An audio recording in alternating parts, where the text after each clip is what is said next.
out-and-out favourites by a country mile are India. Home conditions, they won't have to play a game outside of India if they go all the way to the final.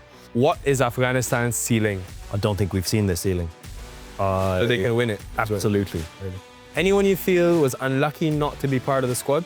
Otniel Bartman, who was just, he stood out like a sore thumb in the Betway SA20. Watch out for Surya Kumar Yadav. I find this man, the things I'm seeing in the media more, is people are writing off this guy, saying drop him. He's captain now, new role, but I think he's gonna bounce back like we've never seen before. I would have Liam in pretty much every white ball England team that is selected at the moment. My bold prediction will be a subcontinent team will not win the World Cup. Oh.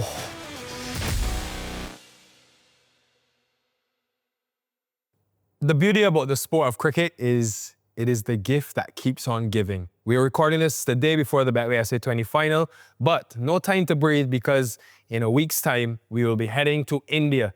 T20 World Cup action, 20 teams, all the stakes, and every team will want to lift the trophy. Owen Morgan is alongside me, a man that's played in several World Cups. Morgs, it's a huge event, and I can think of at least 10 teams who have a chance of winning it. Where do you think the balance of power lies, just broad spectrum going into the competition? Well, here, I think out-and-out favourites by a country mile are India. Home conditions, they won't have to play a game outside of India if they go all the way to the final. The talent that they keep producing across all bases. So you think of T20 and how unpredictable it can be. So you want to box off going into a tournament the uncertainty of what might occur. And that's, you know, top order batters who are aggressive, middle order batters that can play against spin on slow wickets that are also power hitters. Then your spinners that turn it both ways. So ideally you have at least one wrist spinner in your squad. And then your quicks with variations, left arm, right arm, people that can bowl it to death.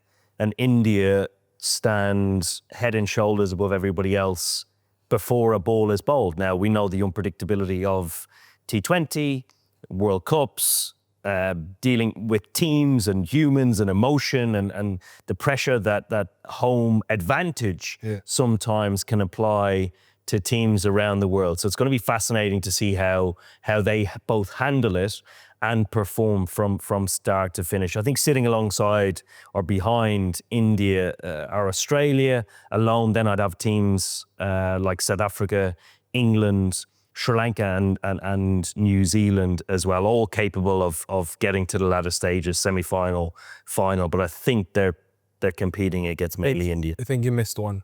Oh, it begins with a W. Oh, did I? Yeah. Winter Wonderland. Right.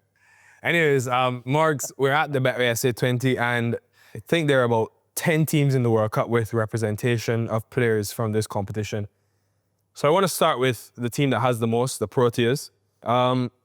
First of all, they'll all be remembering 2024, the final, but it is a new team. They've made a lot of changes. Yeah. Klassen is retired.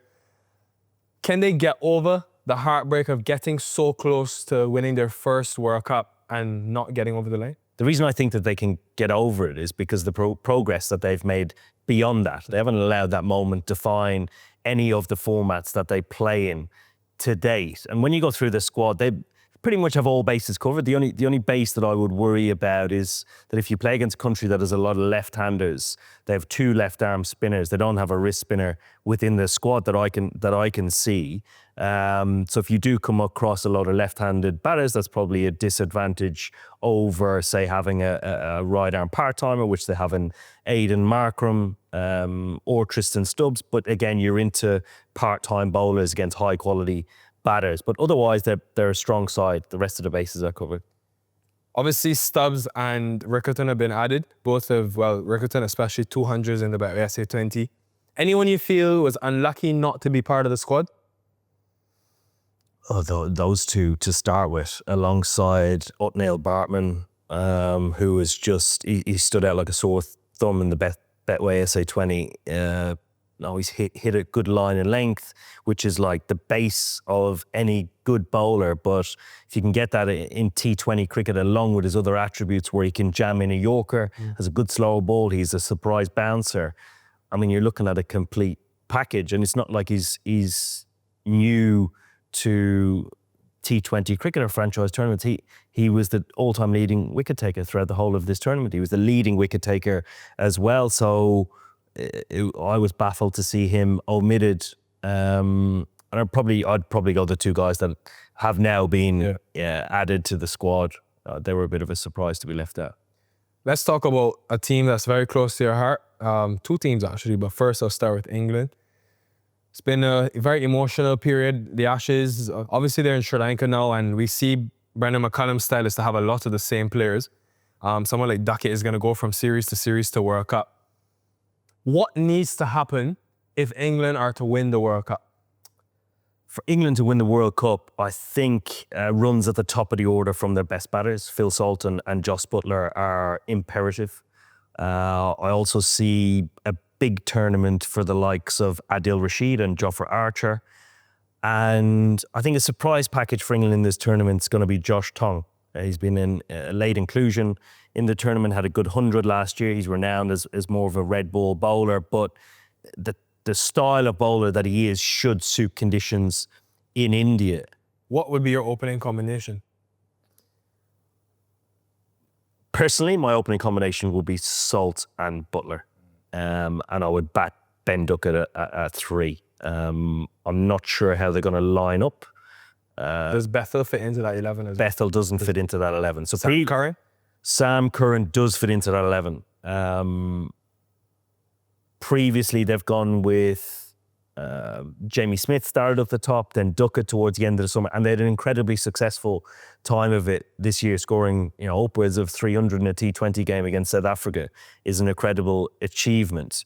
But I think the makeup might slightly change. I also like the power pack top of the order in the power play in India, just taking advantage of it. It also allows the likes of Salt and Buttler, two guys who notoriously score T20 hundreds. It allows them that time to shape the innings for their team and give them the utmost time to win the game.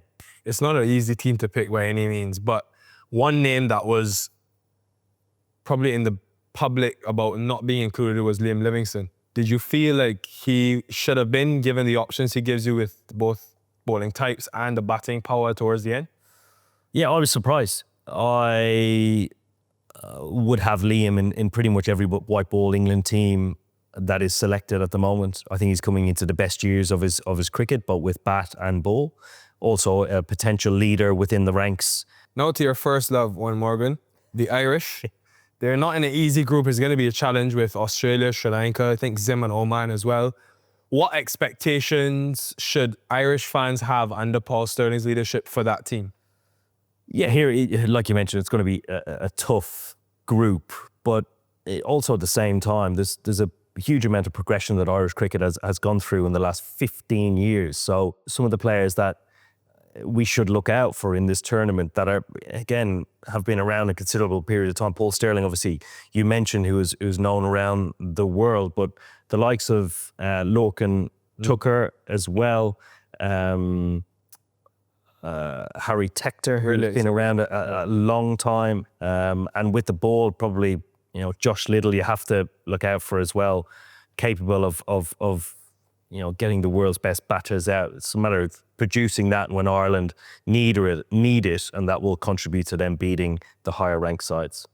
At the Betway SA20 this year, we had a number of Afghans. Last season we had Ramanullah Gurbaz who opens for Afghanistan, but the three that we had this year, especially Noor, Rashid Khan, Mujib, will form pretty much the core of their bowling attack. They got to the semi-final in the last T20 World Cup, Morgs. What is Afghanistan's ceiling? I don't think we've seen their ceiling. So they can win it? Absolutely. Well. Really? Absolutely. I think on any given day, the three spinners that you just mentioned, particularly Noor, I think Noor's progression in the last 3 years has been incredible. He's becoming more difficult to read. He's bowled with more control and therefore has been more threatening as a bowler. And then when you see the combination around him, how that will manufacture itself, the things that Afghanistan, for me, need to improve on in order to, clinch those bigger moments in the tournament are fielding, control of emotions, and volume of runs. I think the bowling attack is brilliant. I think that looks after itself. But when they formulate that on any given day, they can beat anybody in the world, and that includes India. Yeah, the biggest thing with them has always been their batting. But Zajran has found great form. They've got two exciting youngsters in that top order. Sedikula Atal, who came last year from my Cape Town as a replacement, and then Rasuli, who just dominated the West Indies in a recent series. If they can get the batting right, my goodness, they'll be a handful. But Morgs, I had to save the best for last. No bias involved, but can the West Indies win the World Cup? I don't think they can. Cut this show. Cut this show. I don't. I don't. I would love to sit here and tell you that they're an outside chance. And you know what? The West Indies play some of the best cricket when they are an outside chance. I see them struggling at this year's World Cup, and I don't like that. My hero growing up was Brian Lara. I followed a lot of West Indian cricket when I was a kid, but it makes me sad to say that. But I have to be honest. Where lies the problem for you? Bowling department. Definitely. I would say, so I'd actually say, so they toured England last year, and the most disappointing thing I would say about the bowling was actually taking on responsibility at different stages. And I don't know if that was the captain not getting the best bowler in the right position, the bowler's willingness to bowl in that position, or just an all-round unknown as to what everybody's role is within the team. I think in order to get that right to start with, gives you a better chance, but then to perform in that role, you obviously need the experience as well. So that's concerning me. But Morgs, we've been instructed by our producer that we've got to make a few big takes, big predictions. So, any bold predictions for you at this World Cup? Bold predictions are Afghanistan to go to the semi-final again. Really? Yeah. I think my bold prediction will be a subcontinent team will not win the World Cup. Oh, I hope this ages well. And next, Morgs, one player you think that will define the T20 World Cup is hard. There are so many quality players in every team. But is there any player that you think will really stand out? For me, it's Phil Salt of England. I think in the last couple of years, he's gone to a new level of destruction. He's had a good time of it at RCB in the IPL. Confidence of playing in those conditions is vitally important. So I will say his sort of talent will have the ability to shape the whole World Cup.